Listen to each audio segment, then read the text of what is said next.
The utility monster.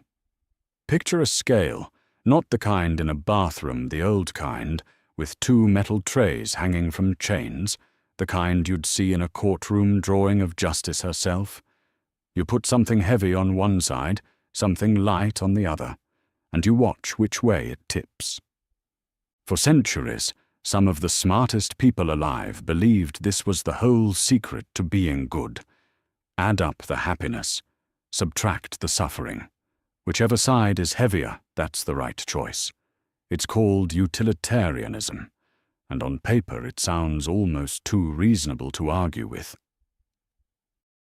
Then a philosopher named Robert Nozick asked a question that broke the scale in half.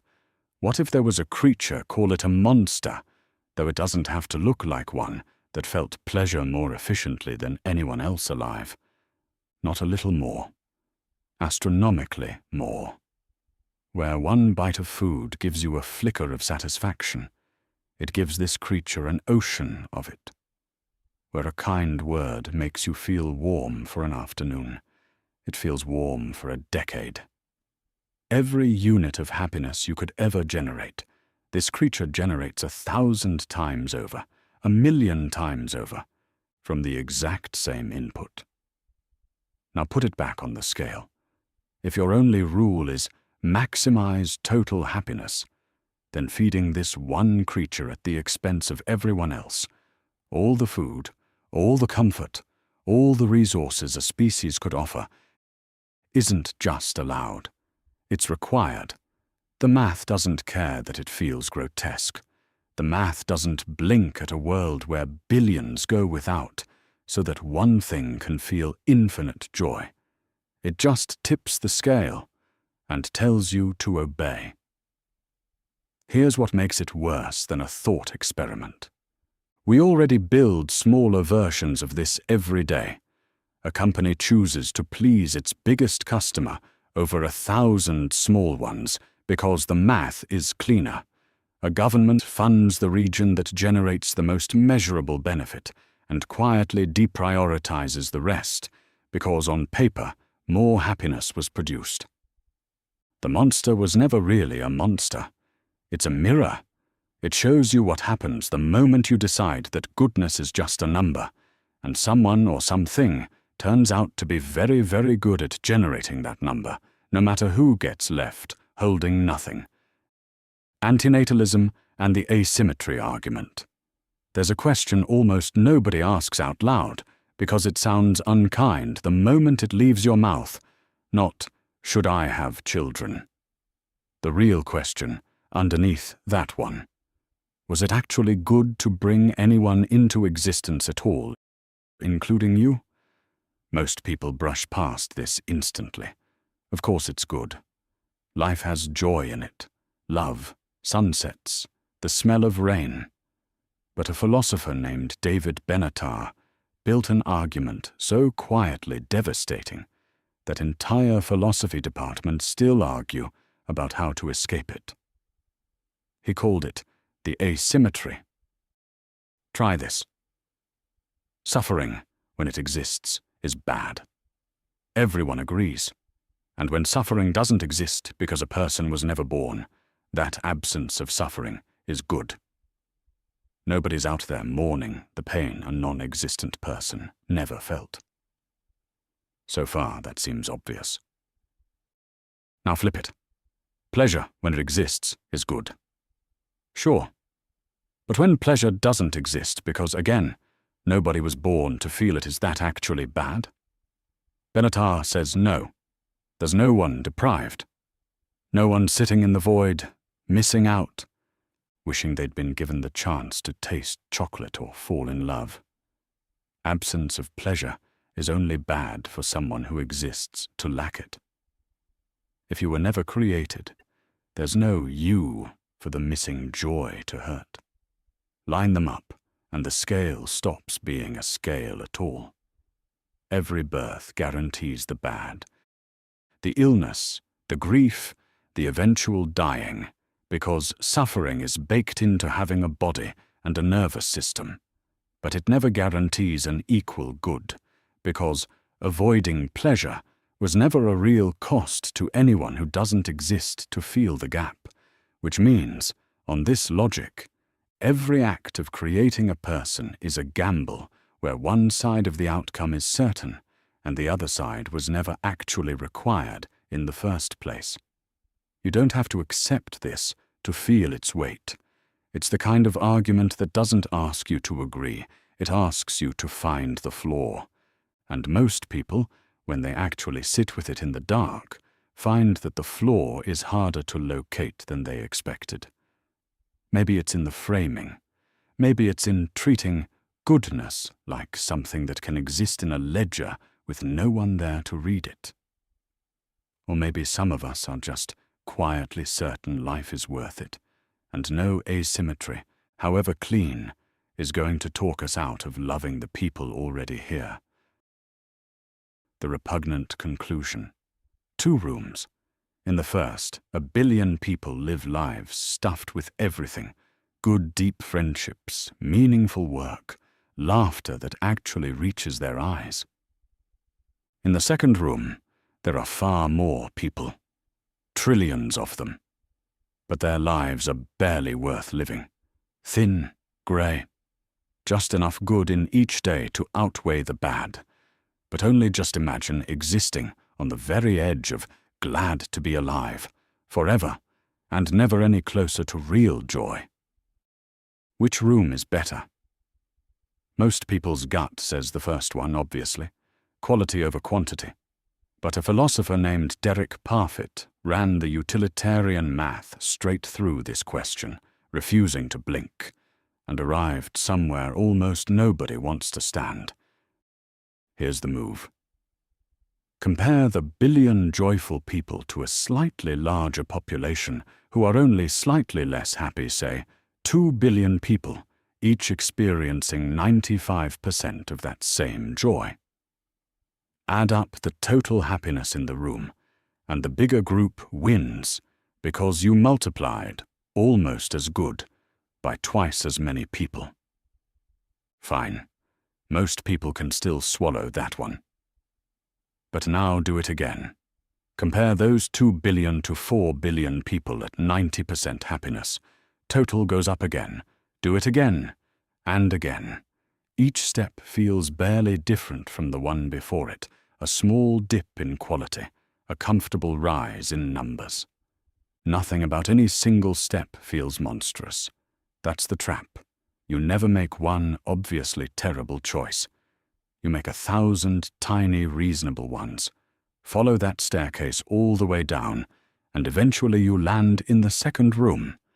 Trillions of people, lives barely worth living. A single flickering candle of contentment spread across an unimaginable crowd, and the math insists, with total consistency, that this room contains more total good than the room full of thriving, connected, flourishing people ever did. Parfit named it himself, the Repugnant Conclusion. Not because the logic breaks anywhere. It doesn't. Every step follows cleanly from the one before it. That's exactly what makes it unbearable. You can't point to the flawed link in the chain, because there isn't one. The horror isn't a mistake in the reasoning. The horror is that the reasoning is airtight, and it still leads somewhere none of us are willing to live. Nietzsche's eternal recurrence. There's a scene Nietzsche wrote about a demon who visits you in your loneliest hour and whispers something almost too strange to process. Everything you've ever lived, this exact moment, every joy, every humiliation, every fight you lost, every night you couldn't sleep, you will live again. Not once more. Infinitely. The same order, the same details, down to this very breath, looping forever, with no escape and no variation. Most people's first reaction is dread. Fair enough, run through your worst memory once more, in your head, right now. Now imagine it isn't a memory. It's a rerun, scheduled, permanent. But that wasn't actually Nietzsche's point. He wasn't handing you a curse. He was handing you a test. Here's the trick hiding underneath the horror. If this idea makes you recoil, if the thought of reliving your life exactly as it happened feels unbearable, that reaction is telling you something. It's telling you that some part of how you're living right now isn't one you'd actually choose twice, not choose once, out of habit or inertia. Choose again, eyes open, knowing it repeats. Flip it the other way. Imagine hearing the demons whisper and feeling nothing but relief. Yes, again, every bit of it. That reaction is what Nietzsche called amor fati, the love of fate, and he believed it was the closest thing to psychological freedom a person could reach. Not because your life becomes painless, because you stop needing it to have been different. This is where the idea stops being a spooky thought experiment and starts becoming a mirror you can hold up to an ordinary Tuesday. Would you relive today? Not a highlight reel version, the actual version.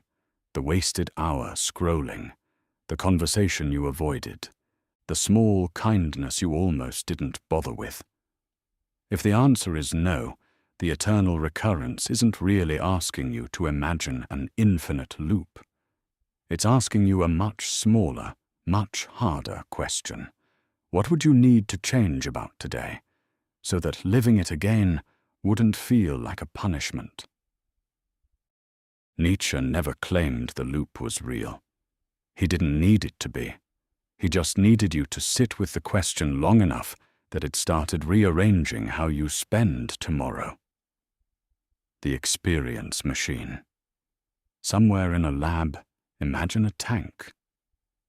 Warm liquid, wires threaded gently into the base of your skull, a body suspended in perfect stillness. The moment you're connected, your brain stops receiving the real world and starts receiving something engineered, instead every experience you could ever want, indistinguishable from reality, forever. Not a dream you'd know was a dream, a life, full of love that feels real, achievement that feels earned, moments of awe that hit exactly the same nerves they would if they were true. The philosopher Robert Nozick asked one question about this machine that quietly unravels a belief almost everyone holds without examining it. Would you plug in? Say yes, and you're admitting that all you actually care about is the feeling of a good life, the internal experience, the sensation of happiness, regardless of whether any of it is real. That's what most people assume they want, right up until the machine is sitting in front of them. Say no, and most people do say no when they actually picture it, and you've just proven something uncomfortable. You care about more than pleasure. You care about it being true. You want to have actually written the book, not just remember the feeling of having written it. You want the person who loves you to be a real person, making a real choice, not a simulation incapable of choosing otherwise. That refusal is the whole point of the experiment. It means somewhere inside you, connection to reality itself carries weight, independent of how good reality makes you feel. Which raises a much stranger question once you sit with it a little longer. How do you know you're not already inside something like it? Not literally a tank, but a curated feed, a comfortable routine, a set of beliefs you've never once tested against anything that might contradict them. The machine doesn't have to be science fiction to do its work. Anything that trades the friction of what's real for the smoothness of what's pleasant is doing the exact same job the tank was built to do. Nozick wasn't trying to scare you off happiness. He was trying to show you that happiness was never actually the only thing you were chasing, and that the part of you that said no to the machine is worth listening to, especially on the nights it would be easier to just plug in. Schopenhauer's will to live as suffering.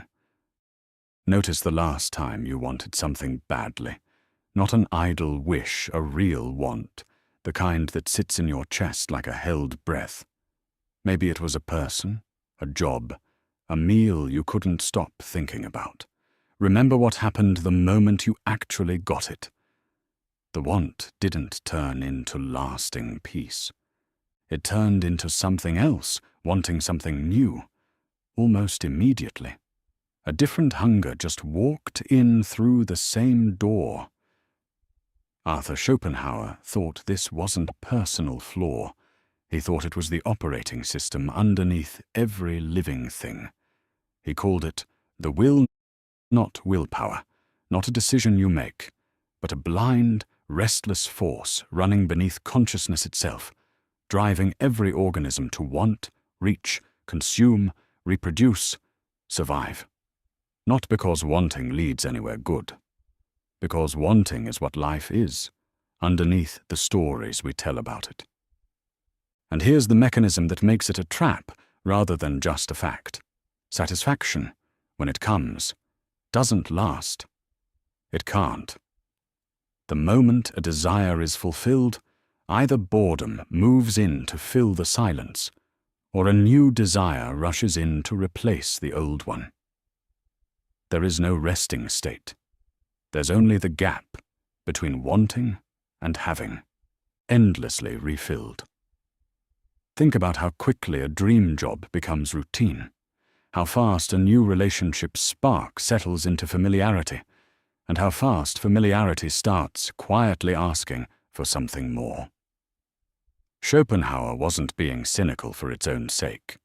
He was pointing at something almost everyone has felt and almost nobody names, that the finish lines keep moving because the finish line was never really the point.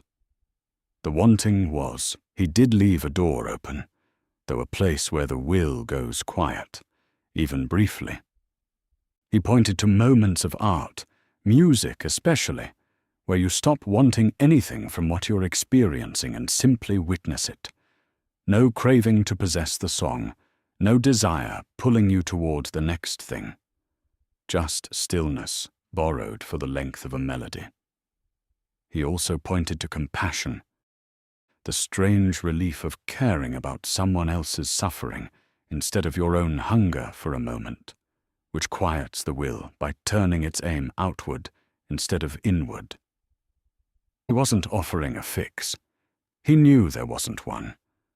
Not really. What he offered instead was a kind of permission to stop being surprised that satisfaction never sticks, and to notice, every so often, the rare minutes where wanting simply goes still on its own. The ship of Theseus and personal identity death. An old wooden ship sits in a harbor, and over the years, sailors replace one plank at a time. A rotted board here, a cracked mast there. Decades pass. Eventually, not a single original piece of wood remains. Every plank, every nail, every rope has been swapped out. Is it still the same ship? Most people can shrug at that one. Ships aren't really the point. You are. Every cell in your body gets replaced on a cycle. Skin, blood, most of your organs swapped out, atom by atom, over the years, until the physical material that made you up a decade ago is almost entirely gone. And it's not just your body. Your beliefs from 10 years ago are gone too. The person you loved back then, the fears that used to keep you up, the version of you that existed at 7 years old, making decisions with a 7-year-old's brain, wired differently, thinking differently, wanting different things.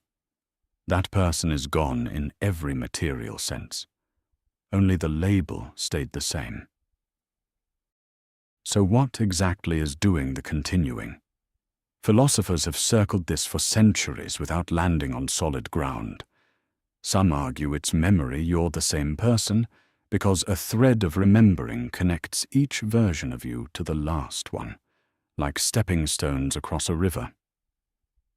But memory is patchy, edited, sometimes flat out wrong, and people with severe memory loss don't stop being people. Others argue it's just narrative, you're the same person, because you tell yourself a continuous story, whether or not the story is strictly accurate. Which means identity might not be a fact about you at all. It might just be a habit of storytelling, running quietly in the background, stitching disconnected moments into something that feels like a single life. Here's the part that lingers longest in the dark. If identity is really just a chain of overlapping, slightly different people wearing the same name, the child you were, the stranger you'll be in 40 years, then the person reading this right now isn't a fixed thing being preserved through time. It's more like a flame passed from candle to candle, each one slightly different from the last, none of them quite the same fire that started it. The ship never had an answer either. Sailors still argue about it. But at least the ship doesn't have to lie awake, wondering which version of the wood was really it all along. Cioran's philosophy of despair. Emile Cioran once wrote that he only kept living out of curiosity to see what happened next, the way you'd keep reading a book you no longer enjoyed, just to find out how it ends. He wasn't being poetic for effect. He meant it as a kind of confession, and it's as good a doorway as any into a mind that spent an entire life staring directly at what most philosophy tries politely to avoid. Cioran didn't build systems, no neat arguments, no tidy proofs. He wrote in fragments, almost like diary entries from someone who had given up on consolation, but hadn't quite given up on writing. And the thing sitting underneath nearly every fragment was insomnia. Literal, physical insomnia. Decades of it, nights spent awake with nothing to do but think, until thinking itself started to feel like the disease rather than the cure. Here's what he found in all those sleepless hours. Most despair, he argued, isn't really about circumstances. People assume unhappiness comes from bad luck, bad choices, things going wrong that could have gone right. Cioran thought the opposite. He thought consciousness itself was the wound, that the simple fact of being aware, of watching yourself exist, watching time pass, watching your own body edge toward its ending while you're forced to narrate the whole thing from the inside, was the actual source of suffering. Animals don't lie awake, dreading tomorrow. They don't need to. They're not cursed with the specific human talent of imagining their own death in vivid detail, while still very much alive to imagine it. And yet this is the part people miss about him. Cioran never once told anyone to stop existing. He mocked systems that promised salvation, mocked philosophies that tried to explain suffering away with tidy justifications, but he kept a strange tenderness towards the people still stumbling through it anyway. He thought there was something almost admirable in continuing without illusions. Not brave, exactly. He'd have hated that word. Just honest. A kind of dignity in staying awake, staring at the thing most people distract themselves from and choosing not to look away. He never resolved the despair. He didn't think it could be resolved. What he offered instead was company for it, proof that someone else had lain awake with the exact same weight, turned it over for 60 years, and still, somehow, kept reading the book to the end. The absurd according to Camus. Somewhere, right now, someone is asking the universe a question it will never answer. Why am I here? What's the point of any of it? And the universe, vast, indifferent, silent, simply doesn't respond. Not with cruelty, not with comfort either. It just keeps existing, exactly as it was before the question was asked. Albert Camus thought this silence was the actual heart of the human condition. Not suffering itself, not death itself, the gap between the two.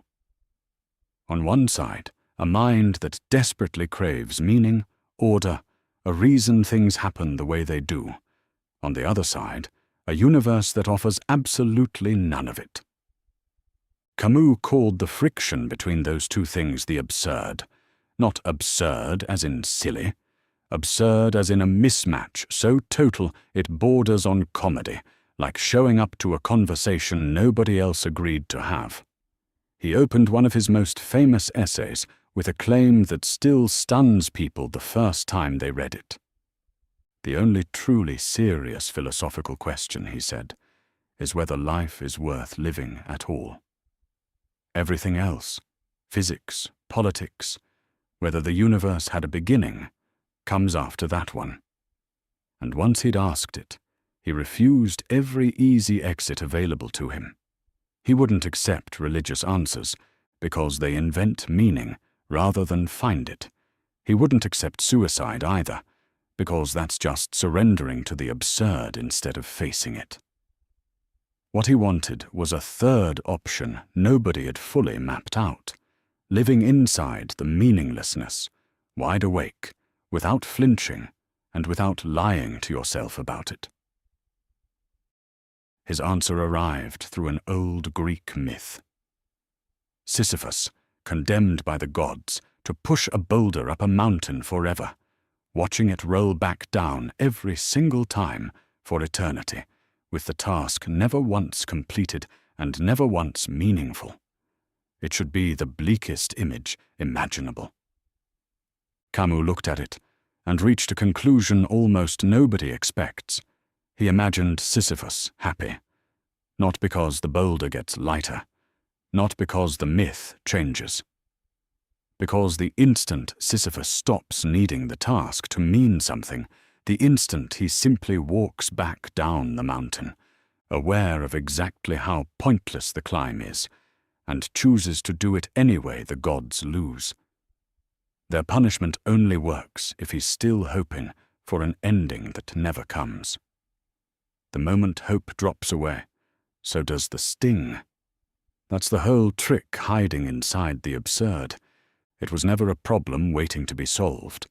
It was a fact waiting to be carried, and Camus is quietly asking you, tonight, whether you can carry yours the way Sisyphus carried his, awake, clear-eyed, rolling the boulder anyway. Determinism and the death of free will. Right now, choose to lift your hand or don't. Either way, sit with the choice, for a second, the actual felt sense of deciding, the little internal moment where it seemed like you, and nothing else, picked which way to go. Now consider a question that quietly dismantles that feeling. What if the decision was never really yours to make? Determinism is the idea that every event in the universe, including the electrical signal that just told your hand to move or stay still, is the direct result of a prior cause, which was itself caused by something before it, in an unbroken chain stretching back before you were born.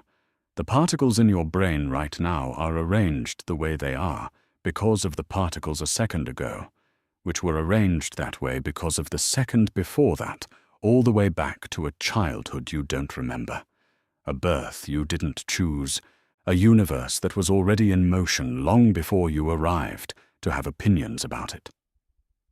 If that chain is truly unbroken, then the feeling of choosing is just what it's like, from the inside, to be a very complicated machine following its wiring.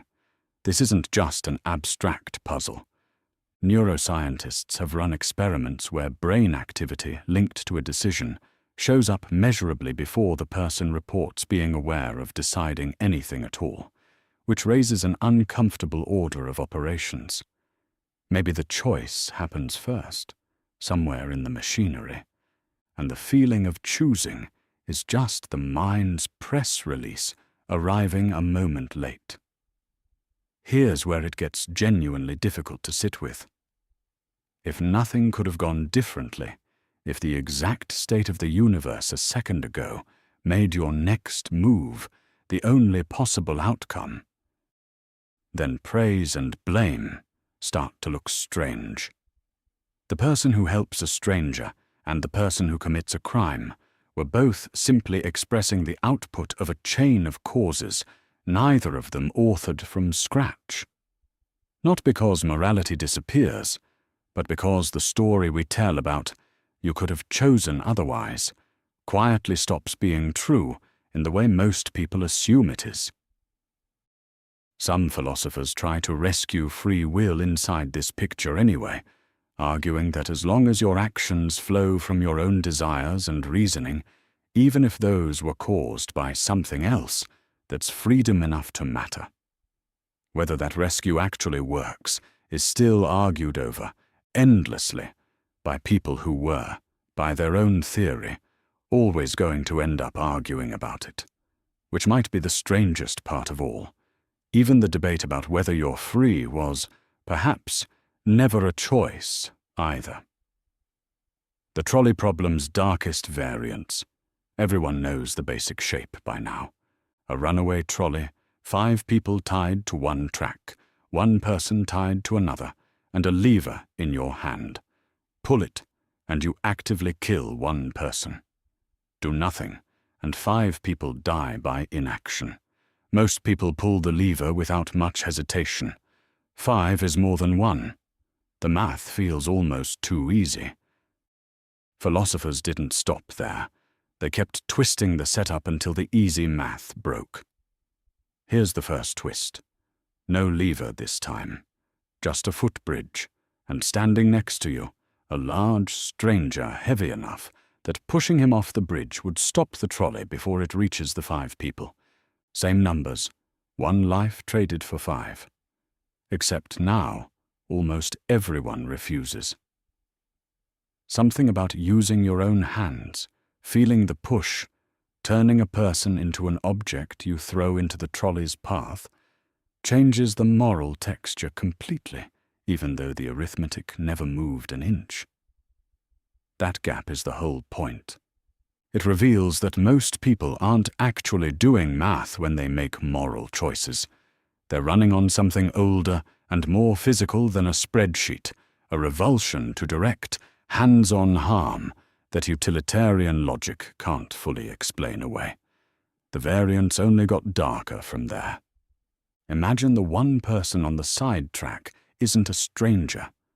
It's a brilliant surgeon on the verge of curing a disease that will save millions.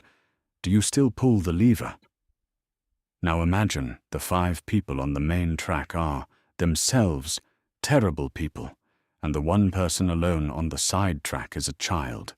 Does the math still say 5 outweighs 1? Or does something in you quietly override the number the second real faces get attached to it?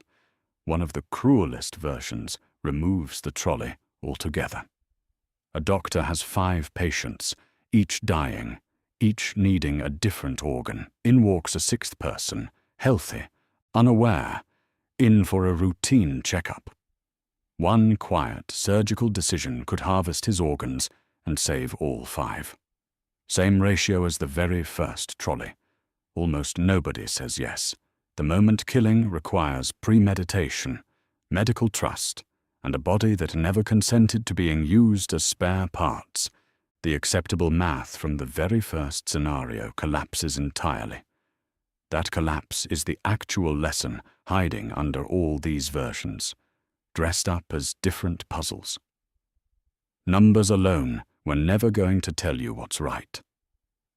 Somewhere underneath the willingness to sacrifice 1 for 5 sits a whole tangle of instincts about consent, intention, and touch instincts so deep that even the most careful philosopher, working through variant after variant late at night, still can't fully explain why the same math feels so different depending on whose hand is on the lever and whose body is on the track. Mackie's argument from Queerness. Say someone tortures another person for fun, and almost everyone in the room agrees, instantly, without needing to think about it. That's wrong. Not I dislike it. Not my culture disapproves. Wrong like a fact sitting out there in the world, as real and mind-independent as the shape of a rock or the boiling point of water. Most people live their entire lives assuming morality works this way. J.L. Mackie looked at that assumption and asked a question strange enough to unsettle it from the ground up. What kind of a thing would a moral fact actually have to be? Every other fact we know how to verify fits neatly into the universe we can measure. Mass, distance, chemical reactions, all of it detectable, testable, made of the same stuff as everything else. But a moral fact would need to do something no other fact in the universe does. It would need to be simultaneously true, independent of anyone's opinion, and also somehow intrinsically motivating meaning that just by perceiving it, a person would feel pulled to act on it, the way gravity pulls a dropped object down, except this force would have to pull on desire itself, not matter. Mackie called this combination queer, not offensive, just strange, unlike anything else science or metaphysics has ever needed to explain.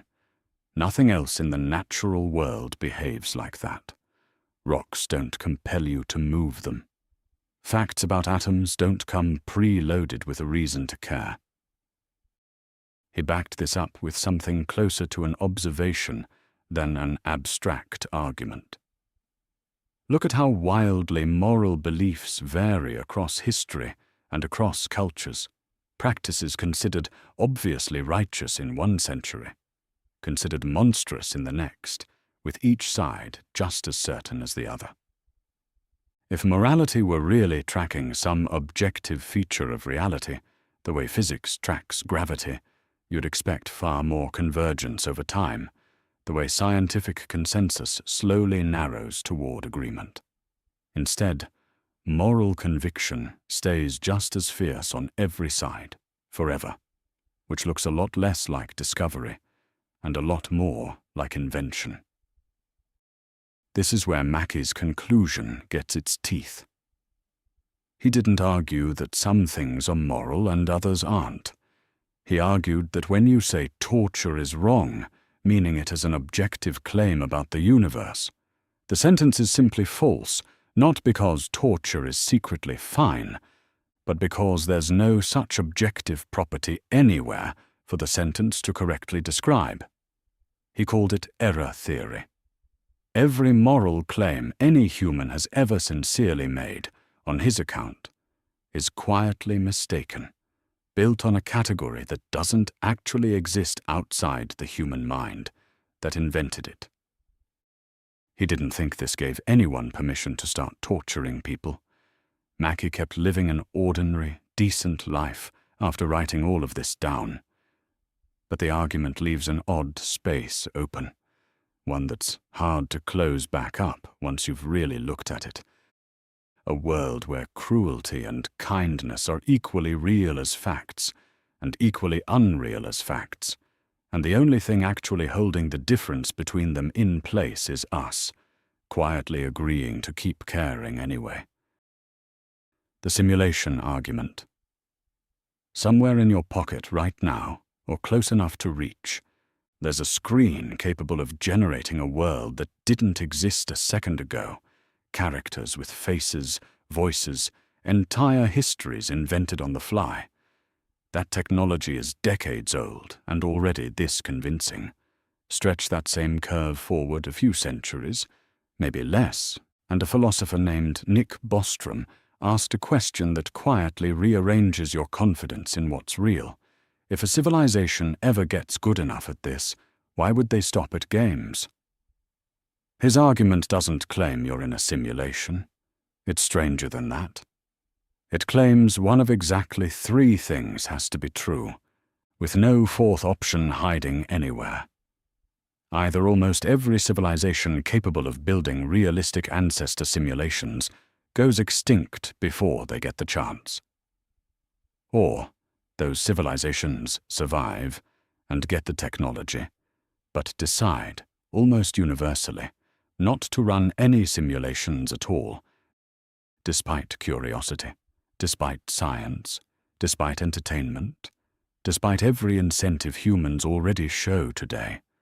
Or, and this is the one that does the damage, simulations get built, plural, many of them, by many different advanced civilizations, each one capable of containing billions of simulated minds that don't know they're simulated. Follow that third branch all the way down, and the math turns strange fast. If even one civilization runs thousands of these simulations, populated by conscious beings unaware of their situation, then simulated minds outnumber real biological minds by an enormous margin. Which means if you're a mind wondering what you are, statistically, you're far more likely to be one of the many simulated ones than the one original. Notice the trick hiding inside the argument. It never needs to prove simulations exist. It just needs you to admit that the first two options, mass extinction before the technology arrives, or universal disinterest in ever using it, both sound less plausible than a civilization eventually just doing it. Once you grant that, the numbers do the rest of the unsettling on their own. Nobody has found a crack in the floor. No glitch, no rendering error, nothing to confirm or deny it either way. And that's precisely the design flaw in trying to escape the question. A simulation convincing enough to fool its inhabitants would, by definition, leave no seams for the inhabitants to find. Which means the argument doesn't resolve into an answer. It resolves into a permanent, quiet asterisk, sitting next to everything you've ever touched, tasted, or loved, not proof that none of it is real, just proof that you have no actual way of ruling it out. Boltzmann Brains. Start with a simple fact about coffee. Pour cream into it, stir once, and the swirl always spreads into a uniform brown, never the other way around. You've never once seen a cup of coffee sit still and spontaneously separate itself back into cream and black coffee, cleanly, on its own. That one-way arrow physicists call entropy, and it points in exactly the same direction everywhere in the universe, from a cooling star to a decaying body. Things spread out. They don't unspread. Except, and this is the crack, a physicist named Ludwig Boltzmann noticed a century ago, nothing in the actual laws of physics forbids the reverse. It's not impossible. It's just staggeringly unlikely, the way it's not impossible for a shuffled deck to land back in perfect order. Given enough time, staggeringly unlikely stops, meaning never. And the universe has an amount of time that makes staggeringly unlikely almost meaningless. Long after every star has burned out, long after black holes themselves evaporate into nothing, the universe is expected to settle into a cold, empty, featureless state, for a stretch of time so vast that ordinary numbers stop being useful to describe it. In that endless cold nothing, entropy still has its statistical trapdoor. Random fluctuations become possible again, exactly like that shuffled deck occasionally settling into order. And here's the part that turns a physics footnote into a genuine nightmare.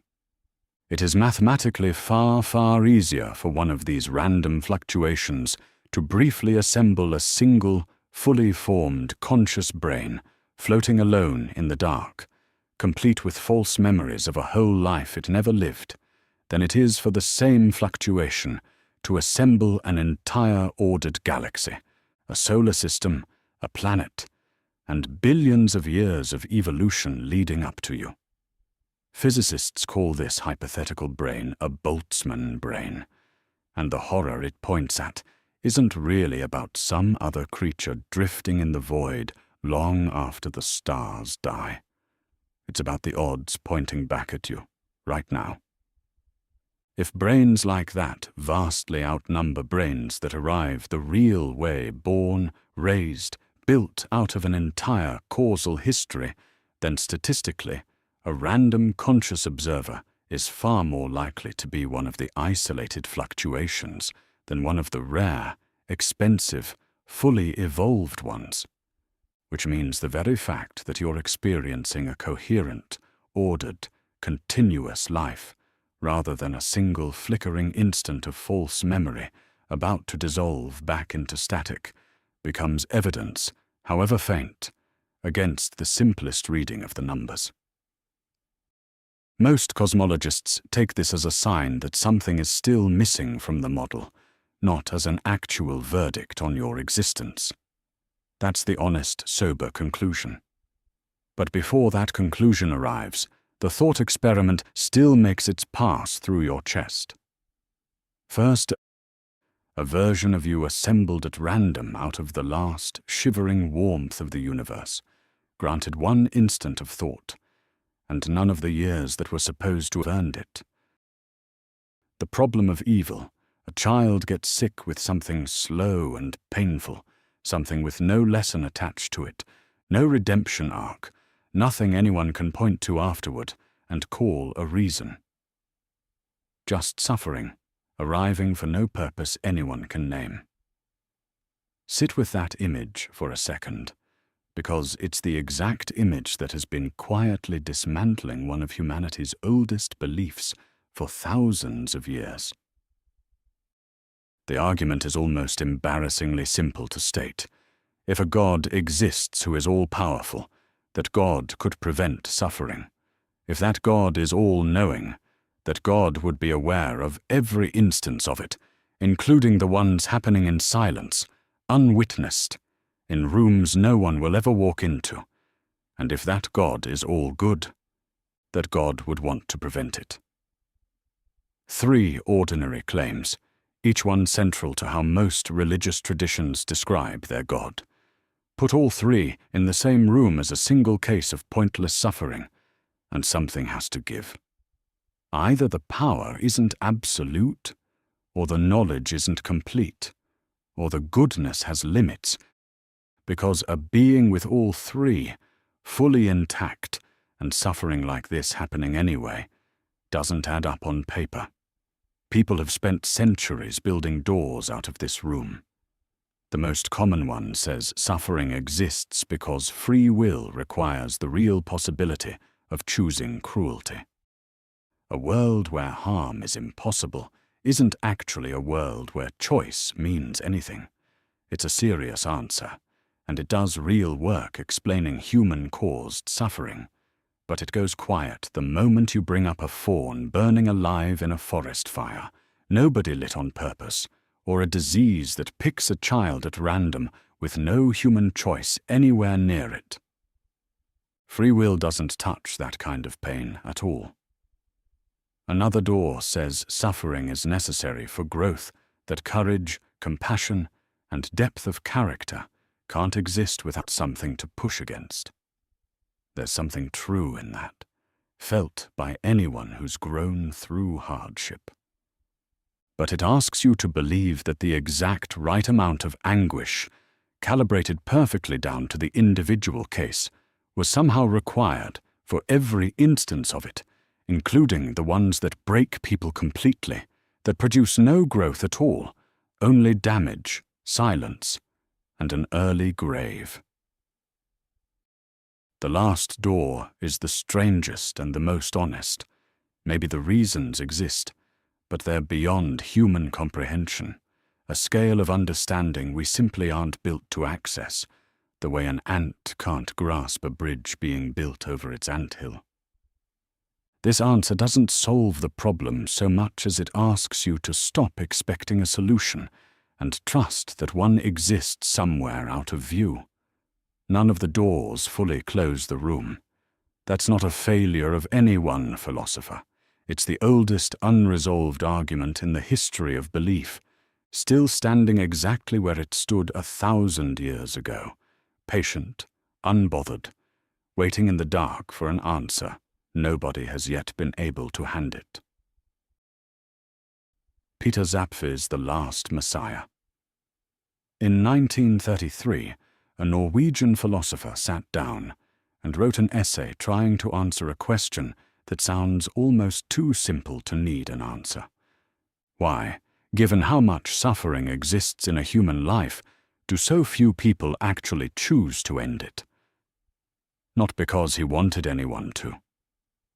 Because the fact that most people don't struck him as strange enough to require an explanation. And the explanation he landed on is one of the bleakest, most quietly persuasive things ever written about the human mind. Peter Zapffe started from a kind of evolutionary accident. Every other animal is perfectly matched to its environment, armed with exactly the tools it needs to survive, and nothing extra, nothing that gets in its own way. Humans, he argued, ended up with a mismatch built directly into the skull. Consciousness overshot what survival actually required. We didn't just get enough awareness to hunt, gather, and avoid predators. We got enough awareness to understand our own mortality in vivid, permanent detail, to lie awake, calculating the exact shape of our own ending, decades before it arrives. Zapffe called this the tragedy of a species grown too intelligent for its own good. Nature accidentally built a creature that could see too much, and then handed that creature no shield against what it saw. Here's the part that reframes almost everything else about how people actually live. Zapffe believed that if a person spent every waking moment fully absorbing the true weight of their situation, the certainty of death, the smallness of a single life against the size of the universe, the meaninglessness sitting quietly underneath most of what fills a day, that person would become psychologically unable to function. So the mind builds defenses. Not occasionally, constantly, automatically, from childhood onward, the way a body builds scar tissue over a wound it can't otherwise close. He named 4 of them. Isolation, simply refusing to let the darkest thoughts surface at all, pushing them out of view before they can even finish forming. Anchoring, attaching your sense of stability to something solid and unquestioned. A career, a nation, a belief system, a relationship. So the ground under your feet feels fixed even though nothing about existence guarantees it. Distraction, the constant, restless redirecting of attention toward tasks, entertainment, ambition, anything that keeps the mind moving too fast to look directly at the thing underneath. And sublimation, the strangest one, where a person turns the horror itself into something aesthetic, a poem, a piece of music, an essay very much like the one Zapffe was writing, transforming the unbearable into something almost beautiful to look at, from a safe enough distance. He didn't think any of this was weakness. He thought it was the only thing standing between an overdeveloped mind and total collapse. And the title of the essay itself carries the darkest joke in the whole argument, a last Messiah who wouldn't save humanity by offering it hope, but by convincing it to gently stop reproducing, sparing every future mind the same mismatch Zapffe believed he'd been cursed with himself. He never expected anyone to actually follow that advice. He just wanted you to notice, for a moment, how hard your own mind is working right now to keep you from noticing it at all. Solipsism and the prison of the mind. Close your eyes for a second and notice what you actually have access to. Not the room around you, your idea of the room. Not the people you love, your memories of them, your mental image of their faces, assembled entirely inside your own skull. Every single thing you've ever known, touched, or believed in has passed through exactly one filter before it reached you, your own mind. And here's the quiet, uncomfortable question sitting underneath that fact. How would you ever know if anything existed on the other side of that filter at all? This is solipsism, and it isn't really an argument you can defeat so much as a trap you can't fully climb out of. It starts from a place that sounds almost too modest to be dangerous. The only thing you can be absolutely certain exists is your own consciousness, the fact that experience is happening right now, to someone. Everything else, other people, the outside world, the past, gravity, the sun arrives to you as data inside that consciousness, never as something independently verified from outside it. You've never once stepped outside your own mind to check whether the world matches what your mind reports. You can't. There's no vantage point available for that kind of check. It would require a mind that isn't a mind, observing itself from nowhere. Try to argue your way out, and notice how every exit uses the very thing in question. You might say, other people have told you they're conscious too, but that's just more data arriving through your senses, no different in kind from a vivid dream, where everyone insists they're real. You might point to consistency the world behaves predictably, cause following effect, which feels like proof of something solid out there, but a sufficiently detailed simulation or a sufficiently convincing dream would behave exactly as consistently, from the inside, with nothing to distinguish the two. Almost nobody actually lives as if solipsism were true. Even philosophers who take it seriously as an argument still flinch when someone else is hurt. Still love people, still act as though the world contains other minds worth caring about. That gap is worth sitting with for a moment.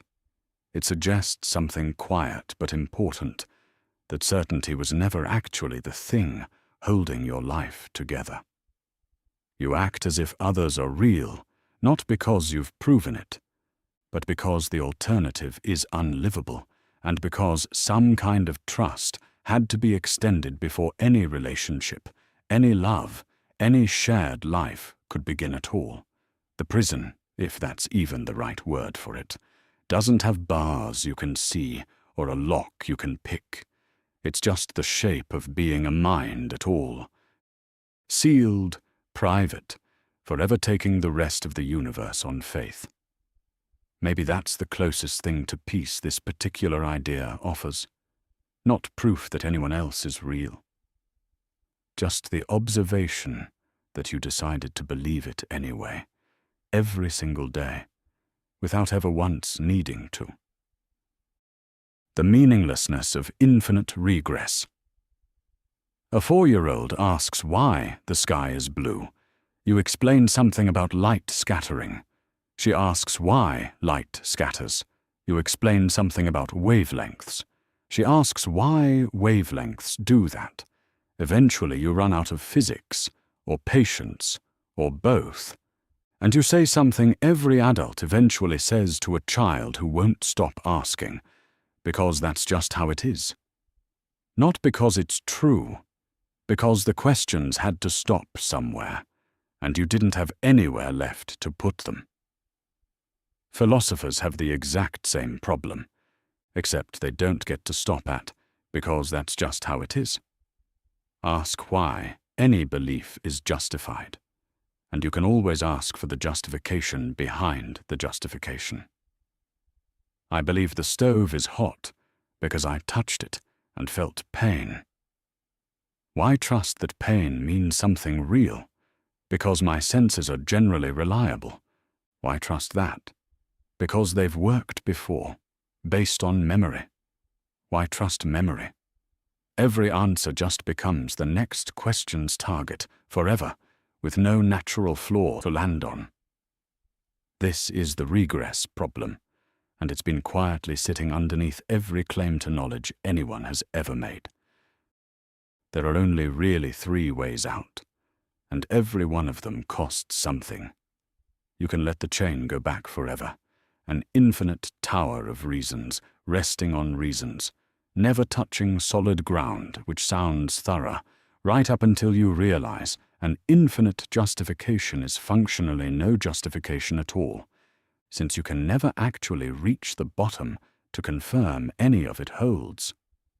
You can loop it, letting later reasons circle back and support earlier ones, which feels like cheating the moment you notice the circle is just borrowing certainty from itself. Or you can simply plant a flag somewhere and declare it foundational, a belief that doesn't need justifying because it justifies itself, which solves the regress instantly, at the cost of never being able to prove the flag was planted in the right place. The same shape haunts the physical universe too. What caused the first cause? What existed before the beginning of time, if time itself is what began? Every answer just relocates the mystery one step further back, the way it always has, the way it seemingly always will.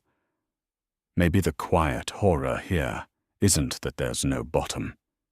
It's that you've been standing on one anyway, this whole time, resting your entire life on beliefs that were never actually fully justified, just justified enough to stop asking. The 4-year-old wasn't wrong to keep asking why. She just hadn't learned yet that eventually everyone, scientists, philosophers, parents at bedtime, reaches the same place. Not an answer, just the spot where the asking quietly stops. Ligotti's conspiracy against the human race. Thomas Ligotti spent most of his career writing horror fiction, the kind meant to unsettle you at 3 in the morning. Then, in 2010, he set the fiction aside and wrote something stranger than any of his stories, a work of philosophy arguing that consciousness itself was the actual monster, and that every human being alive is, in his words, in on a conspiracy to hide that fact from themselves. Here's the shape of the argument. Ligotti believed that the moment nature accidentally handed a species self-awareness, it made a catastrophic design error, because self-awareness doesn't just let you plan and build and remember. It lets you understand, with total clarity, that you are a temporary arrangement of matter, doomed to decay, embedded in a universe with no plan for you and no place waiting for you afterward. He thought every other function of the mind, hope, ambition, love, meaning-making, exists primarily as scaffolding to keep that one unbearable fact from being looked at directly. And this is where the word conspiracy earns its place. Ligotti wasn't imagining secret meetings. He meant something closer to an unspoken agreement, running underneath every culture, every religion, every optimistic self-help book on every shelf, an agreement to keep insisting life has purpose, that suffering has meaning, that being born was a gift rather than a sentence, even though nothing about the actual evidence supports any of it. He called this collective insistence malignantly useless, a phrase that lands harder the longer you sit with it, because it doesn't accuse anyone of lying maliciously. It accuses the entire species of lying to itself so effectively that the lie stopped feeling like one generations ago. He borrowed heavily from Zapffe's idea that consciousness overshot what survival required, but Ligotti pushed it somewhere darker and more personal. Where Zapffe saw defense mechanisms as tragic but necessary scaffolding, Ligotti saw something closer to a puppet show, human beings going through the motions of purpose, career, family, legacy, all of it staged convincingly enough that the puppets forget they're being moved by strings they never agreed to. He didn't offer an exit, and he was almost aggressively uninterested in offering comfort at the end of any chapter. What he offered instead was closer to solidarity, through unflinching honesty, the sense that if you're the rare person who's ever caught the machinery moving, ever felt the floor of meaning go thin under your feet at 2 in the morning. You're not broken, and you're not alone in it. You've just noticed the conspiracy. The rest of the room agreed, quietly, a long time ago, never to mention out loud. The non-identity problem. A government weighs 2 energy policies. One is cheap and fast, but slowly poisons the water table over the next 80 years.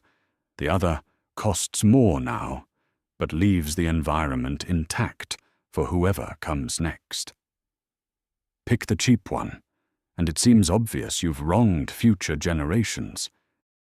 You've made their world worse to save yourself money today. Almost everyone's intuition agrees on that much. Then a philosopher named Derek Parfit pointed out something that quietly makes the whole judgment collapse. The people who will be born into that damaged world 80 years from now don't exist yet. Which sounds obvious, almost too obvious to matter until you notice what depends on it. The exact policy a government chooses shapes the exact economy, the exact migrations, the exact couples who meet and don't meet, down to the exact sperm and egg that combine on the exact night a child is conceived. Change the policy even slightly, and you change the timing of countless lives enough that entirely different people end up being born instead. Not worse-off versions of the same people. Different people altogether, who would never have existed under the other policy at all. Here's where the trap closes. To say the cheap policy harmed the future generation, you need someone who was made worse off by the choice, someone who would have existed either way, just better off under the alternative. But there is no such person. The specific individuals born into the damaged world only exist because the cheap policy was chosen in the first place. Ask any one of them directly, would you have preferred the other policy? And the honest answer is strange to say out loud, no, because the other policy means a different set of parents meeting at a different time, which means you, specifically, the one asking the question, would simply never have been born to prefer anything at all. So the child born into the poisoned world isn't worse off than they would have been. They're just the only version of them that was ever going to exist, and their life, however difficult it is still, on balance, worth living. Nobody in that world was wronged in the sense philosophers usually mean, because wronging someone requires making things worse for them specifically, and there is no alternate them sitting somewhere better off, waiting to have been chosen instead. Parfit didn't offer a clean way to reconcile this with the strong, immediate sense that the cheap policy was still wrong to choose. Most people can't shake that feeling, and neither could he.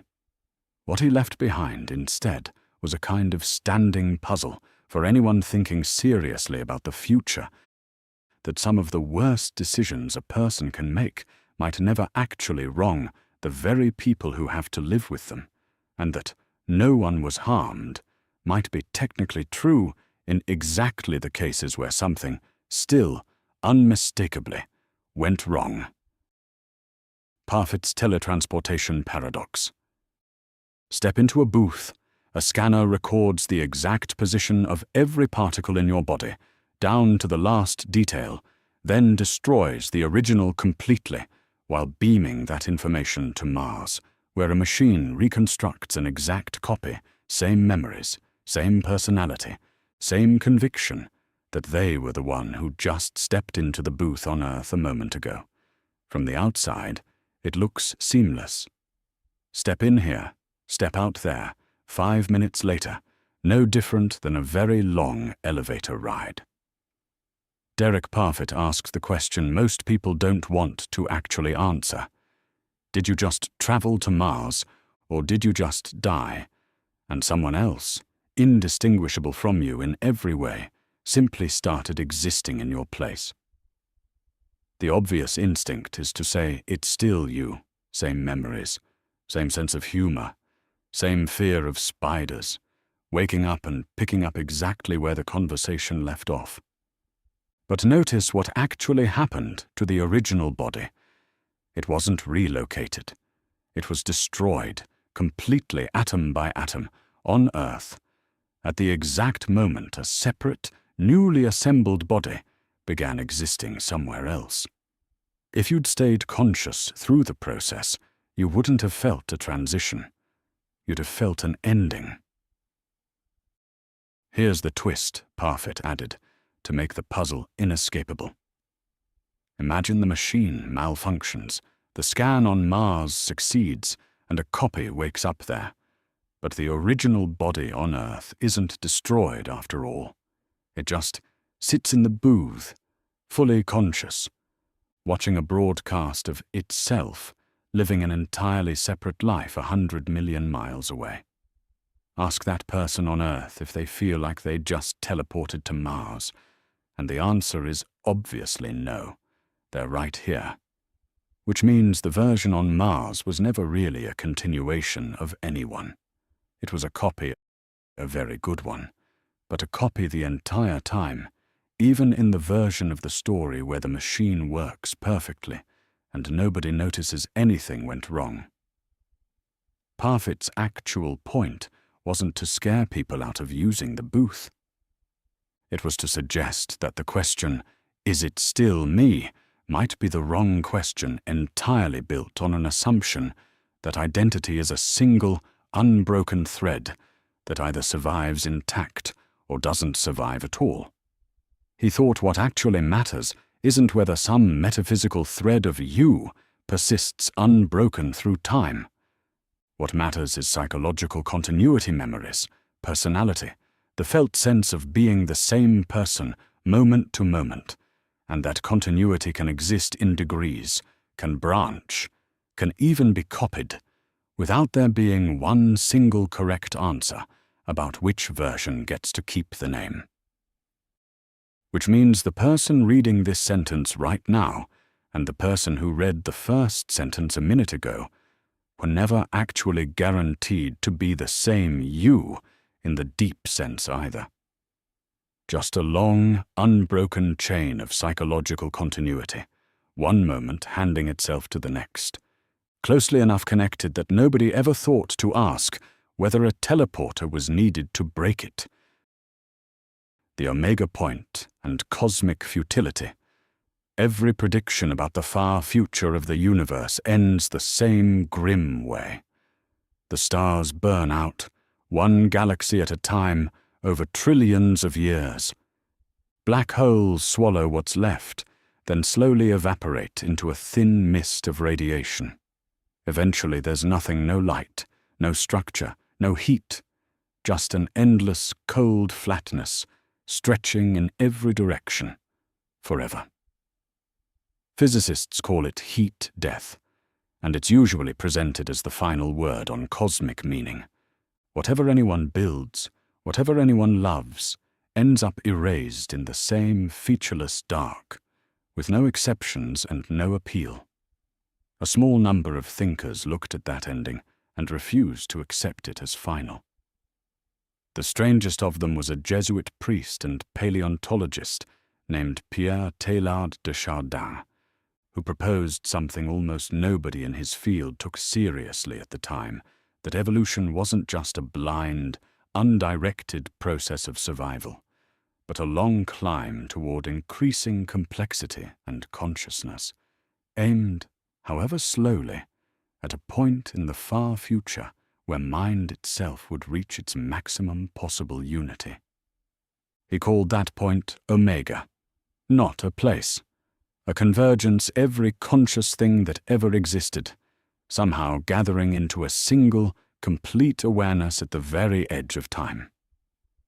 Decades later, a physicist named Frank Tipler tried to dress the same idea in hard science instead of theology.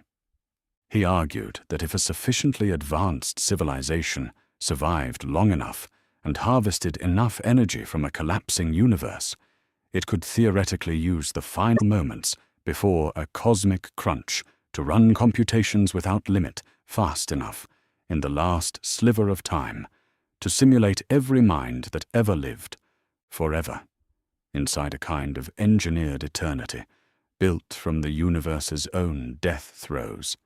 Most physicists consider it far outside serious cosmology today, resting on a version of the universe's ending that current observations don't support. But the shape of the idea is worth sitting with anyway, because of what it's actually trying to solve.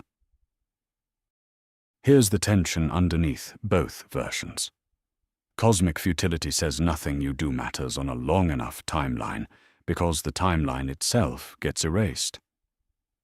The omega point says the opposite, that the very end of everything might not be an erasure at all, but a destination, the place all that struggling and building and dying was quietly heading toward the entire time, without anyone alive today able to see the shape of it yet. Neither claim can currently be tested. That's the honest position. But notice what the disagreement is really about, underneath the physics. It's the same argument every grieving person eventually has with themselves, whether an ending is simply an ending, or whether some things which look erased from close up are only unfinished from far enough away. Nobody currently alive gets to know which one is true. Just the two shapes of the same silence, and the choice made quietly about which one to lean toward while the stars are still burning. Mainlander's philosophy of redemption through death. Philip Mainlander finished his life's work, held the freshly printed copies of his book in his hands for the first time, and that same night ended his own life. Most people who encounter that fact assume it's a footnote, a sad detail attached to a philosopher nobody remembers. It isn't a footnote, it's the argument, carried out to its own conclusion by the one person who believed it most completely. Mainlander started from a premise that sounds almost peaceful before it turns dark. God, he argued, once existed as a single, unified, infinite being, perfect, whole, complete. And that being chose to die. Not out of despair, out of a kind of exhausted, deliberate will, because unity itself, perfect and infinite, was somehow unbearable to sustain. So it shattered itself, deliberately, into countless fragments, matter, energy, every object and organism in the universe, including every person who has ever lived. The entire physical world, in his account, is the scattered wreckage of that original suicide, still mid-collapse, still working its way back down toward nothing. Here's the part that turns cosmology into something resembling comfort, at least on his terms. If the universe is a god in the process of dying, then every law of physics, every instance of decay, every star burning down, and every living thing aging toward its own end, isn't a tragedy interrupting some intended permanence. It's the plan completing itself exactly as designed. Entropy isn't a flaw in the universe. It's the universe's own will to die, expressed one small collapse at a time, everywhere, always, patiently. Mainlander called this the will to die, a deliberate echo and reversal of Schopenhauer, whose will to live he'd studied closely before breaking from him completely, where Schopenhauer saw suffering as a blind force, pushing every living thing to keep striving, wanting, surviving. Mainlander saw something underneath it that Schopenhauer had missed, that the deepest, truest desire hiding inside every organism wasn't actually to live. It was to finally stop, rest, real rest, not the temporary kind found between one desire and the next, but the permanent kind, was, in his account, the real destination. Every living thing was quietly moving toward the entire time, whether it recognized the pull or not. He didn't frame this as an invitation to despair. He framed it as redemption release from a burden nobody asked to carry, the promise that the exhausting work of existing was never permanent, only a phase, and that non-existence wasn't a loss waiting at the end of a life, but the actual completion of it, the resolution the whole story had been building toward from the very first fracture. Whether you find any comfort in that framing probably says less about the argument and more about you. Mainländer clearly did. He closed the book on his own philosophy, the same night he closed the book itself, convinced all the way to the end that he wasn't ending something. He was finishing it. The Sorites paradox and the collapse of categories.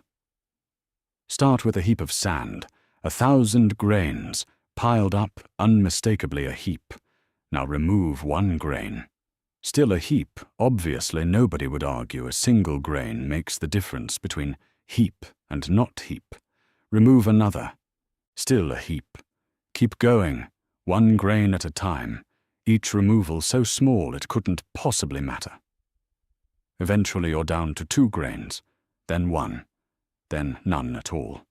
And somewhere in that slow, uneventful process, the heap quietly stopped being a heap, except you can't point to the exact grain where it happened, because every single step along the way seemed completely harmless.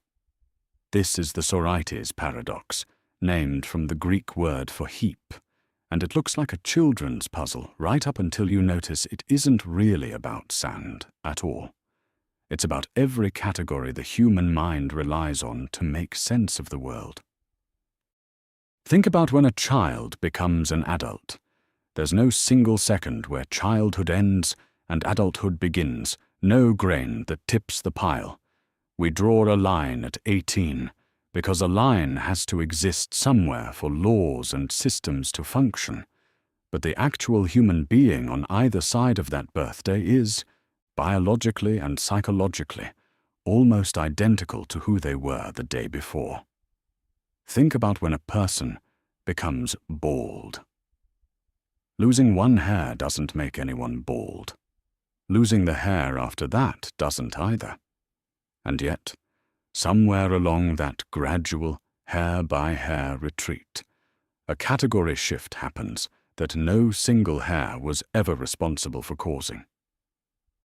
The paradox gets sharper once you notice how much weight these fuzzy categories are actually asked to carry. Doctors have to decide the exact threshold where elevated becomes dangerous. Courts have to decide the exact point where influenced becomes impaired. Somewhere, a specific number gets written into law, not because that number is truly physically special, but because a decision has to land somewhere, and reality itself refuses to supply a clean edge to land it on. Philosophers have spent centuries trying to patch the hole. Some argue categories are simply vague by nature, and vagueness is a feature of language, not of the world. The world doesn't actually contain heaps or non-heaps, only grains of sand. And heap was always a rough tool humans layered on top of a reality that never asked for the distinction. Others try building in fuzzy logic, letting something be 60% a heap and 40% not, rather than forcing a binary switch to flip somewhere invisible. None of the patches fully close the gap, and that's the quiet unease sitting underneath this whole idea. Almost every hard line you've ever trusted, sane or insane, alive or dead, awake or asleep, yourself or not yourself anymore, might be exactly this kind of illusion. Not fake exactly, just far blurrier at the edges than the confident, solid words we use for them ever let on, one invisible grain at a time. Moral luck and the illusion of just desserts. 2 drivers run the exact same red light. Same speed, same lapse in attention, same split second where a phone buzzed and a glance dropped for one moment too long. In the first case, the street is empty, and the driver gets home, shaken but unpunished, maybe never even mentioning it to anyone. In the second case, a child happens to be crossing at that exact moment. The driver becomes, in the eyes of the law and in their own mind for the rest of their life, someone who killed a child. Notice what actually differed between them. Not the decision. Not the carelessness. Not even the character of the person behind the wheel. The only difference was whether a child happened to be crossing the street at that specific second, something neither driver controlled, predicted, or chose. And yet one of them walks free, and the other carries a weight that will reshape the rest of their life. Philosophers call this moral luck, and once you start looking for it, it turns out to be sitting underneath nearly every judgment anyone has ever made about anyone else. The uncomfortable engine driving this is a principle almost everyone claims to believe. You should only be judged for what's actually within your control. Nobody thinks it's fair to blame a person for the weather, and yet moral judgment, in practice, constantly reaches past that boundary and grabs outcomes that were never within anyone's control at all. The soldier who commits an atrocity under orders is judged differently than the equally willing soldier who happened to be born a generation later, in a peaceful country, and never got the order that would have revealed exactly what they, too, were capable of.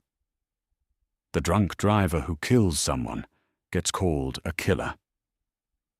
The equally drunk driver who makes it home gets called reckless, maybe foolish, rarely a killer, even though the recklessness, the actual choice being judged, was identical in both cars. This cuts even deeper once you follow it back far enough. The person who grew up with a stable home, a patient temperament, and role models worth admiring, didn't choose any of that before becoming someone who makes good decisions. The person who grew up in chaos, scarcity, and violence didn't choose the wiring that made certain choices harder to make well.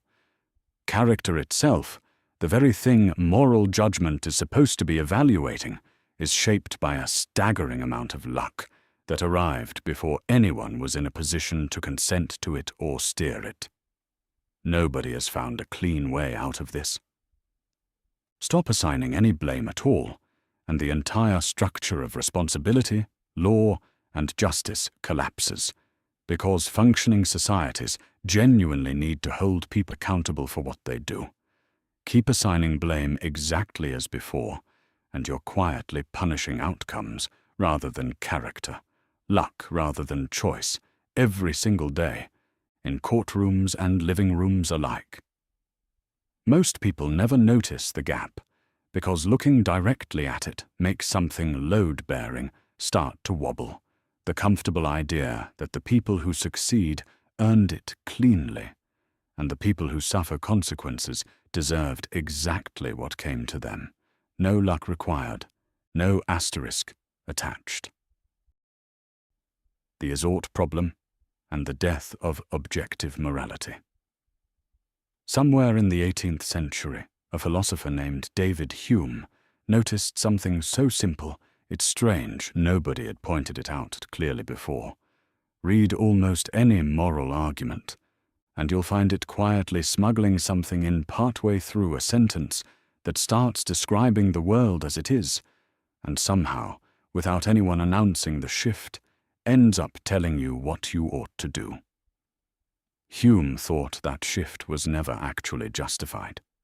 He thought it was the single most common mistake in the history of moral reasoning, hiding in plain sight. Here's the shape of it.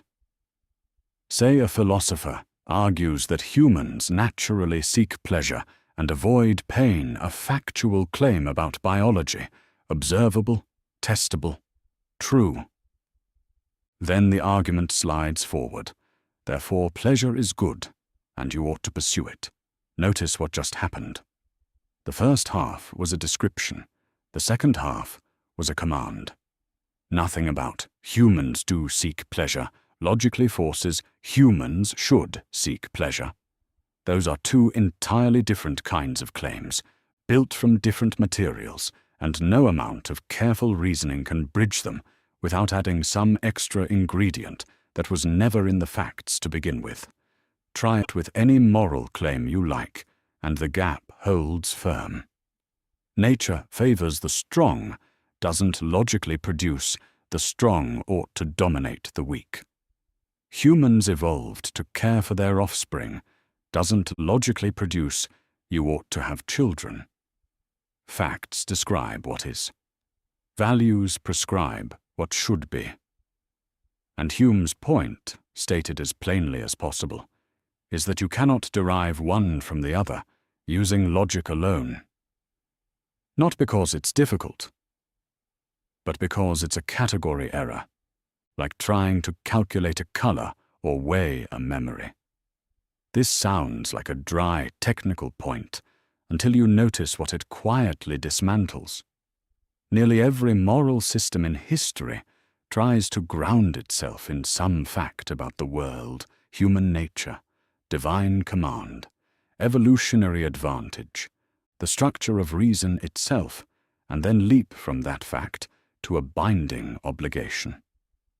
If Hume is right, every one of those leaps is unearned. The ought was never actually derived from the is.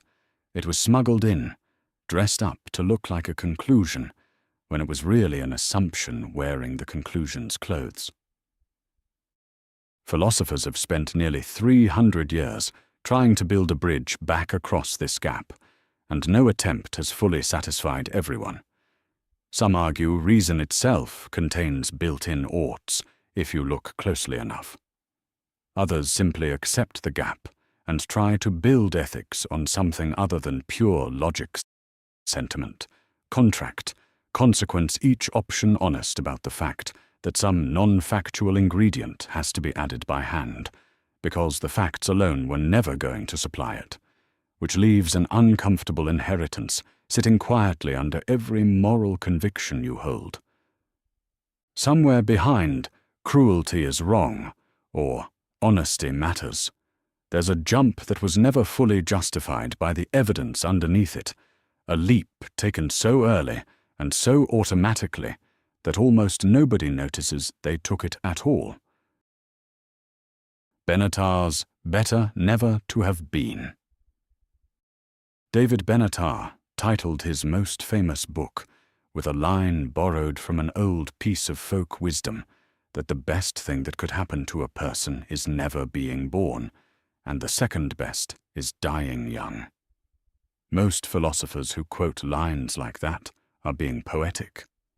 Benatar meant it literally, and he spent an entire book building the case with the patience of someone defending a position he expected almost everyone to resist. One argument does most of the heavy lifting, and it isn't the one people usually remember. Ask anyone how their life is going, and most people say, pretty good, maybe great. Benatar thought this self-report was almost worthless as evidence for a specific, unsettling reason. Humans evolved under conditions where relentless optimism about your own circumstances was useful for survival. A species that accurately tracked how much its life actually contained, illness, loss, boredom, and slow physical decline, would have been a species too demoralized to keep reproducing. So evolution built in a bias, quietly, permanently, that makes almost everyone rate their life as better than it objectively is. He called this Pollyannaism, and he thought it meant your own sense that life is worth living can't actually be trusted as data, because the part of you doing the rating was specifically shaped by natural selection to lie to you about it. Strip that bias away, he argued, and look at what an honest audit of even a good human life actually contains. Disease most people will experience at some point. Injury, almost everyone.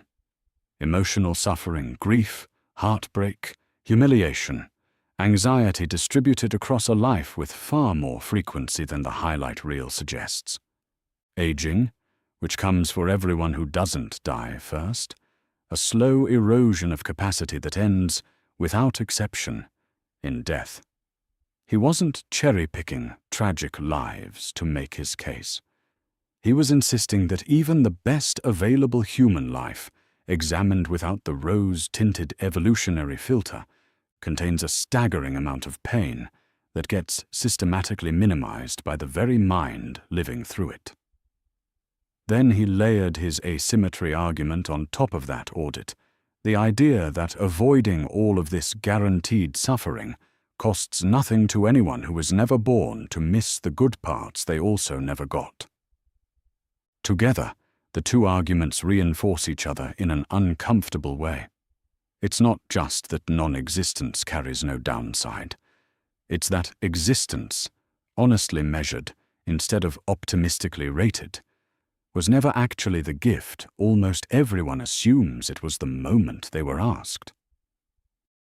Benatar didn't argue that people already alive should end their lives. He was explicit that once you exist, staying alive is usually still the right call, since death carries its own costs that non-existence never had to weigh.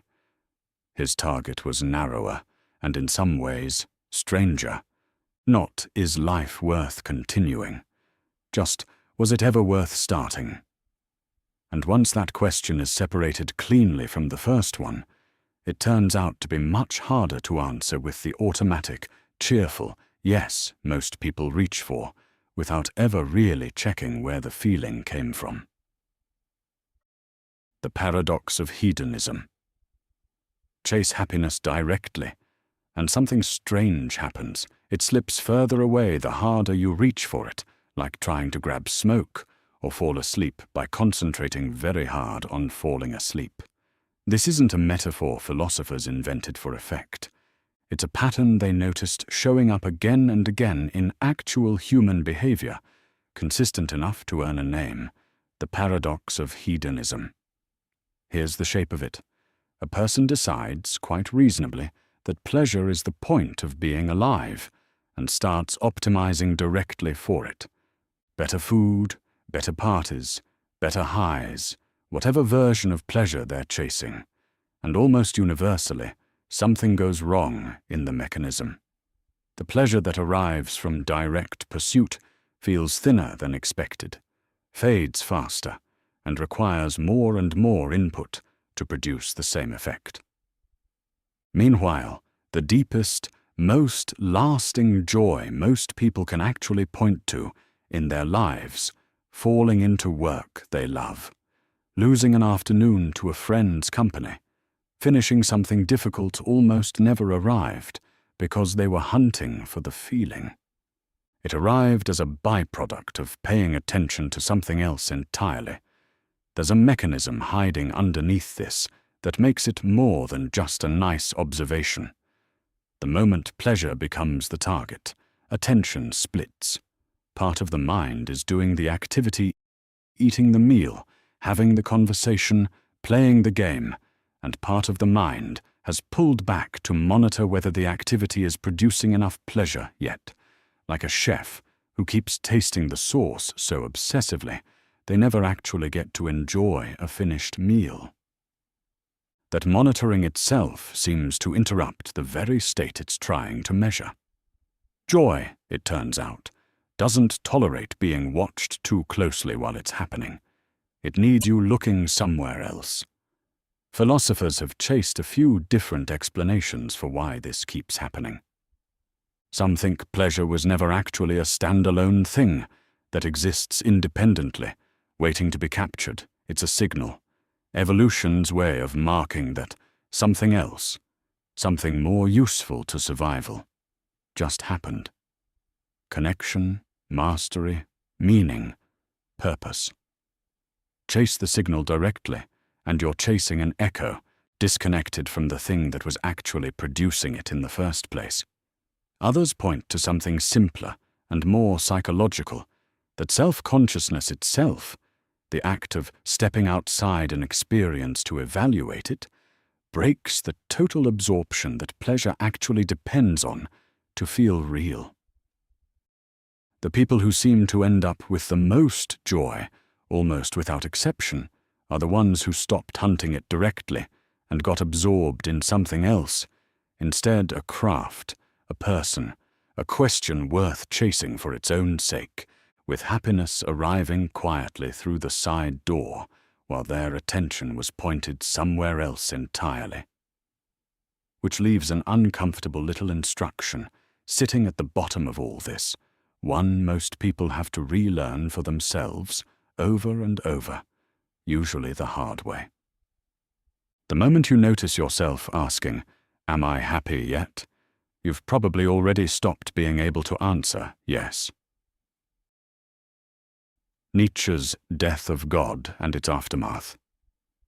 A madman runs into a marketplace one morning carrying a lantern, lit in broad daylight, screaming that he's looking for God. The people around him laugh.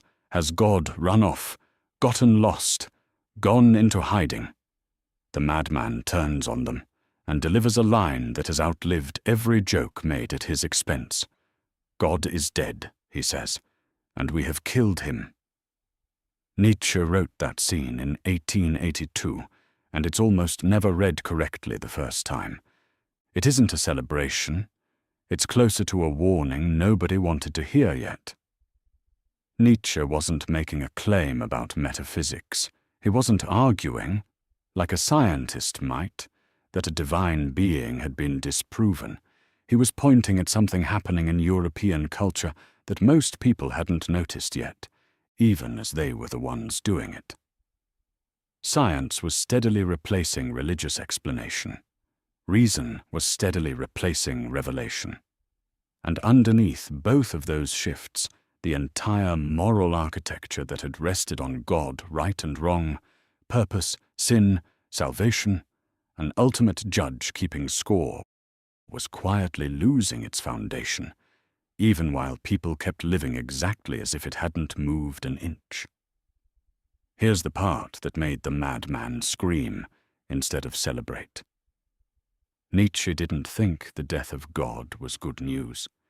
He thought it was closer to a controlled demolition nobody had planned for the aftermath of.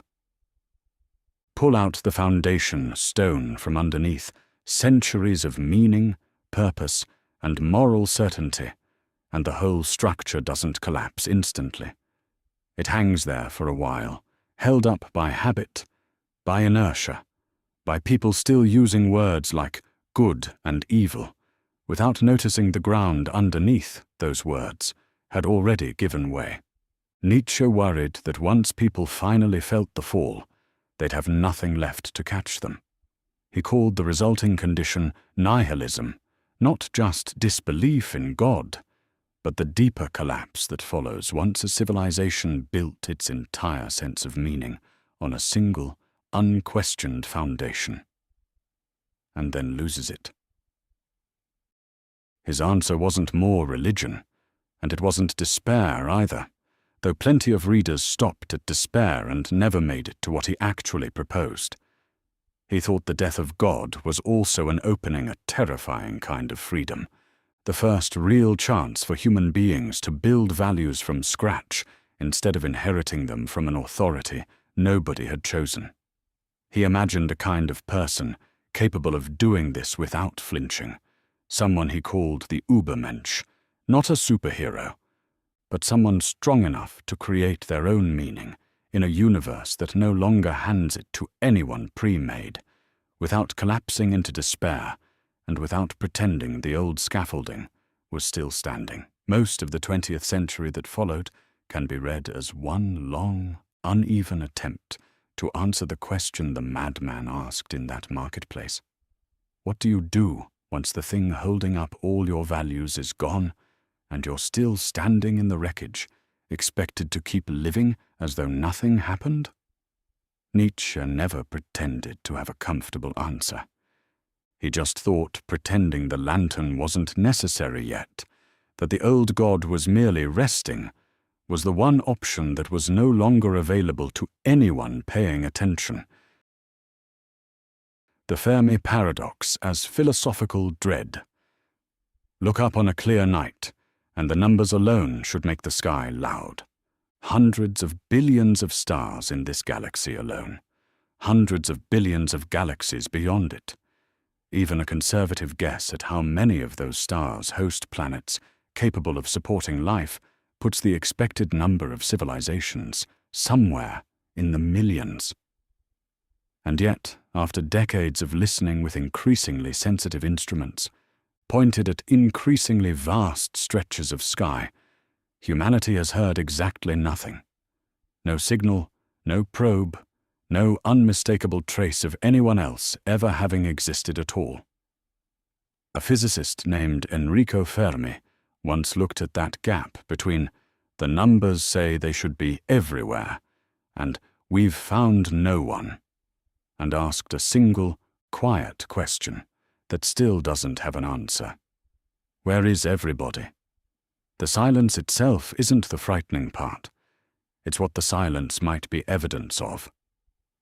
One explanation, and it's the one that unsettles people the longest once they actually sit with it, is called the Great Filter. The idea is simple and brutal. Somewhere between lifeless chemistry and a civilization capable of reaching the stars, there's a barrier so difficult to cross that almost nothing manages it. The unsettling part isn't that the filter exists. It's not knowing where it sits. If the filter is somewhere behind us, the leap from simple molecules to self-replicating life, say, or the leap from single cells to complex ones, then humanity already beat the odds, and the silence out there simply means we're rare, maybe even alone, but safe. With nothing ahead of us, we haven't already survived. But if the filter is still ahead of us, the silence stops being comforting and starts being a warning written in the dark. It would mean that every civilization that reaches roughly where humanity stands right now, capable of building the tools to detect other civilizations, capable of also building the tools to end itself, runs into something almost none of them survive. Nuclear weapons, engineered pathogens, an artificial intelligence built faster than the wisdom needed to control it, environmental collapse triggered by the exact kind of technological growth that got a species this far in the first place. The silence, under this reading, isn't proof that intelligent life is special. It's a graveyard stretching across the entire visible universe of civilizations that got exactly as far as we have, and then didn't get any further. There are gentler explanations, and they get offered often enough to matter. Maybe interstellar travel really is as impossible as physics currently suggests, and every civilization is simply trapped, quietly, in its own solar system, unable to reach or be reached by anyone else, no matter how advanced it becomes. Maybe advanced civilizations deliberately stay silent, aware that broadcasting your location into an unknown universe might not be safe. Maybe we genuinely are early one of the first sparks in a universe that's still mostly dark, with billions of years still ahead for others to catch up. None of these can be confirmed from here. That's the actual shape of the dread once you sit with it long enough. Not a monster, not an answer, just a silence vast enough to hold any explanation you're willing to imagine into it, including, somewhere in that unresolved dark, the one where the test is still ahead of us and no one currently alive gets to know, yet, whether we're going to pass it. The brain in a vat. A neuroscientist could, in principle, remove a brain from a body, suspend it in a tank of nutrient fluid, and wire it directly into a supercomputer capable of generating every signal a real body would normally send. The smell of coffee, the ache of a long walk, the weight of a hand on your shoulder. From the inside, there would be no seam. The brain would experience a full, ordinary life, complete with a body it doesn't actually have, in a world that isn't actually there. This is the setup philosophers use to ask a question that sounds almost childish until you actually try to answer it. How do you know you're not that brain, right now? Notice that you can't reach outside your own skull to check. Every method you might use to verify the external world, touching something to confirm it's solid, asking someone else to confirm they see it too, running a scientific experiment, has to route through the exact same channel that could be faked.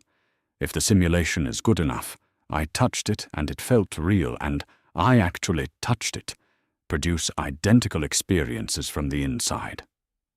The evidence you'd use to disprove the vat is manufactured by the very system you'd be trying to test.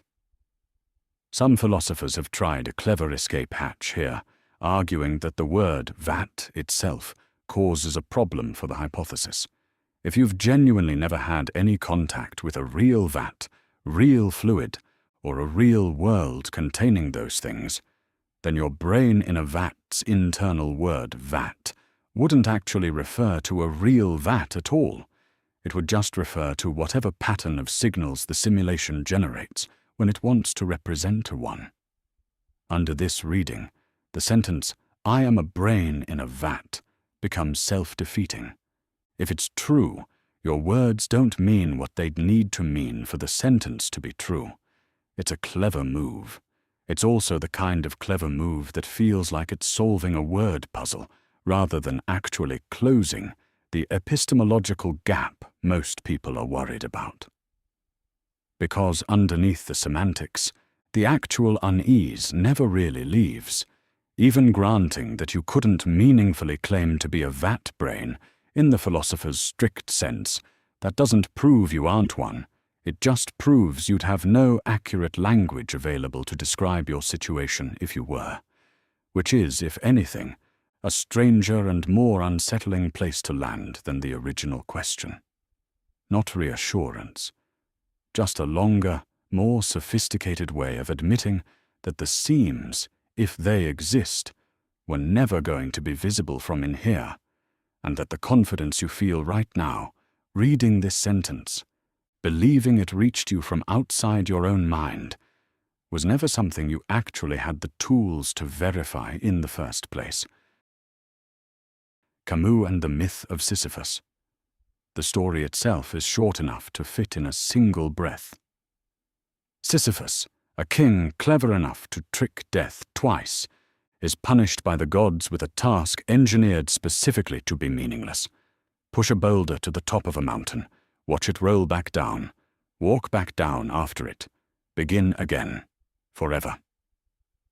No variation, no finish line, no moment where the work is finally, permanently done. Of every punishment the ancient imagination invented, this one wasn't designed to hurt the body. It was designed to hurt the part of the mind that needs its effort to add up to something. Most retellings stop at the horror of the loop. Camus, writing in the middle of the 20th century, stopped somewhere else entirely, at the walk back down the mountain. Here's what he noticed that nobody before him had lingered on. The moment of real interest in the whole myth isn't the pushing. It's the walk back down, empty-handed, fully aware the boulder is about to roll all the way to the bottom again. That walk is the one part of the punishment where Sisyphus is conscious, unburdened, and completely lucid about his own fate, with nothing left to do but think about it. Camus called this walk, that hour, like a breathing space, and he thought it was the most important moment in the entire myth, because it's the only moment where Sisyphus gets to choose how to carry what's coming. The gods, Camus argued, made one critical miscalculation. Their punishment only works as torment if Sisyphus is still hoping the boulder might, someday, stay at the top. Hope is what keeps the task feeling like failure. The instant Sisyphus stops expecting a different outcome, the instant he simply accepts that the task is the whole of his existence, with no ending waiting on the other side of it, the punishment loses its grip on him. Not because the mountain changed, because he stopped needing it to. This is the sentence Camus is most remembered for, and it still stuns people who read it without the build-up. One must imagine Sisyphus happy.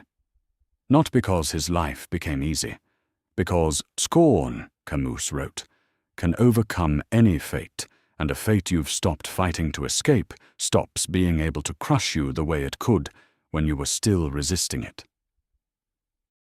Notice what this actually asks of the person listening, long after the myth itself fades.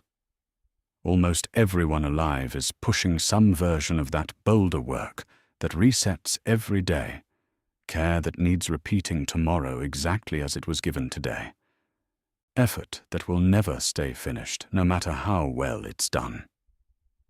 Camus isn't offering an escape from that. He's suggesting the walk back down is yours either way, and the only real choice left is whether you spend it dreading the next push, or simply, quietly, own the mountain as the whole of what you were given, and call that, without irony, enough. The torture versus dust specks dilemma. Here's a choice, stated as plainly as possible. Option 1, a single person is tortured, horrifically, for 50 years straight, without pause. Option 2, a dust speck drifts into the eyes of an enormous number of people. Enough people that the number itself is almost impossible to picture, each of them blinking, mildly annoyed for less than a second, and then forgetting it ever happened. Which option do you choose? Most people's gut answer arrives instantly. Obviously the dust specks. A moment of mild irritation is nothing next to 50 years of torture. There's no contest, no hesitation required.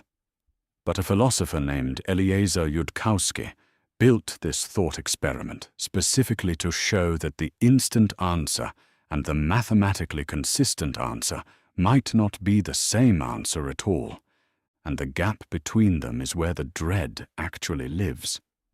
Follow the logic instead of the gut. A dust speck causes a flicker of discomfort. Call it a tiny, almost immeasurable unit of suffering. Now imagine the number of people affected isn't just large. It's staggering, a number so far beyond 1 billion that ordinary language stops being able to convey it honestly, a number chosen specifically so that if you multiply that tiny flicker of discomfort by every single person experiencing it, the total amount of suffering in the room eventually has to exceed even 50 uninterrupted years of the worst torture imaginable. Not because the individual moment matters, because there is mathematically no number small enough that multiplying it by an unlimited crowd fails to eventually outweigh anything, however severe, happening to just one person. If you believe suffering can always be added up, compared, and summed across people the way you'd sum any other quantity, the math doesn't budge. At some large enough number, the dust specks have to win, purely on total volume of suffering, however uncomfortable that conclusion feels sitting next to the alternative. And that discomfort is the entire point of building the dilemma in the first place. Almost nobody can actually make themselves choose the torture, even after admitting the arithmetic is sound. Which means one of two things has to be true, and neither one is comfortable to land on. Either the intuition is wrong, and people are simply bad at reasoning about very large numbers, badly enough that our gut recoils from a conclusion that's actually correct. Or the intuition is right, and something about suffering resists being added up this way at all. meaning 50 years concentrated in one nervous system carries a kind of moral weight that can never be matched by scattering the same total, or even a far larger total, thinly enough across enough separate people. Nobody has settled which one it is. That's not a failure of the thought experiment. That's the thought experiment working exactly as intended, forcing a choice between trusting the math all the way down or admitting that somewhere inside every person there's a conviction about suffering that refuses to be reduced to a spreadsheet, no matter how large the spreadsheet gets, or how airtight the addition underneath it turns out to be.